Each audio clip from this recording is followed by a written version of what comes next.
Tu es devenu entrepreneur pour être libre de tes activités, mais au final, tu es noyé sous le boulot. Dans cette vidéo, je te partage une méthode qui permet de multiplier par 100 ta productivité et retrouver la flamme du départ. Je suis Frédéric, solopreneur depuis 5 ans. J'étais moi aussi submergé par tout ce que j'avais à faire. On vit actuellement dans un monde où la productivité n'a jamais été aussi importante, alors que notre capacité de concentration, elle, n'a jamais été aussi faible. Si tu regardes la plupart des artistes, des entrepreneurs et même les gens autour de toi, dans ta communauté, ils marchent tous en vérifiant leurs réseaux sociaux. Ils sont accros au divertissement. Ils passent les meilleures heures de leur journée à regarder des chats qui dansent sur YouTube. Tu as sûrement remarqué à quel point les gens sont dépendants de leurs écrans. Et pourtant, si tu regardes les top performers, si tu regardes les plus créatifs, les gens les plus productifs, ils avancent et travaillent de manière différente. Parce que tu peux atteindre des résultats que seuls 5% des gens obtiennent si tu travailles comme seulement 5% des gens. Et les meilleures personnes en termes de créativité et de productivité ne passent pas leurs plus belles heures en étant accros à la distraction. Ils font un travail qui compte. Ils ne font pas un faux travail juste pour dire qu'ils sont occupés. Et donc dans cette vidéo, je vais te donner quelques techniques qui t'aideront vraiment à multiplier ta productivité. Alors on va commencer directement avec la première chose que tu vas mettre en place, c'est de créer une habitude, une routine de concentration. Qu'est-ce que c'est une habitude? Une routine, c'est pas un gros mot, c'est juste quelque chose que tu fais sans avoir à y réfléchir.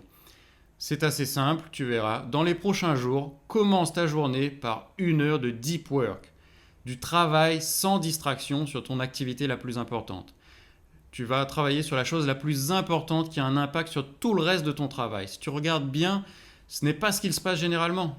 En général, tu commences par des activités qui ont peu d'intérêt, vérifier tes mails, les réseaux sociaux, alors que la première heure le matin, c'est le moment où tu as le plus facilement moyen de te concentrer, c'est là où tu as le plus d'énergie, le plus de volonté, et donc utilise cette première heure à bon escient. La deuxième technique complète la première. L'environnement de travail est très important.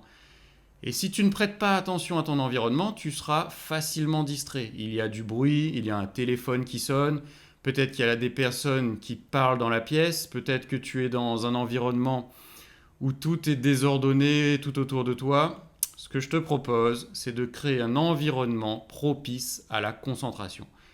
Les recherches ont montré qu'on passe en général plus de 2 heures par jour en distraction et qu'il faut 21 minutes pour retrouver ton attention. Donc, après avoir été distrait, donc la première chose, c'est de commencer par couper les notifications qui pourraient te distraire. Vérifier que ton téléphone, ton flux Twitter, ton Facebook, ton Instagram, ton LinkedIn, vérifier que toutes les différentes plateformes auxquelles tu es abonné et qui peuvent détruire ta concentration sont bien mises en silence durant cette première heure de travail. En faisant cela, tu peux créer une bulle de concentration totale. Tu verras que tu feras un meilleur travail et que tu auras de meilleures idées. La technique suivante, c'est de créer un groupe de pairs, un groupe de personnes avec qui tu vas pouvoir partager ce que tu vis. De ma propre expérience, c'est un excellent moyen de progresser. Tu t'entoures d'un groupe de pairs, et je précise qu'un groupe, ça commence à 2. Ce n'est pas la peine de chercher à créer un groupe de 10 personnes. Donc tu te crées un cercle social de personnes qui jouent au même jeu que toi et qui ont le niveau auquel tu as envie de jouer. Donc si tu veux être très performant en termes de productivité, entoure-toi de gens très performants. Et si tu te demandes pourquoi ça fonctionne, eh bien c'est parce que dans le cerveau, nous avons des neurones miroirs qui nous ont servi pendant des millions d'années quand on vivait encore dans la savane pour nous permettre de reproduire les comportements qui permettaient de survivre dans la tribu. Eh bien, si quelqu'un a trouvé un outil ou il a trouvé une nouvelle façon de faire du feu, eh bien inconsciemment, ce système te permet de reproduire ces comportements. Et maintenant, dans le monde moderne, eh bien inconsciemment, on continue de reproduire les comportements des gens qui sont autour de nous, les gens avec qui nous passons le plus de temps.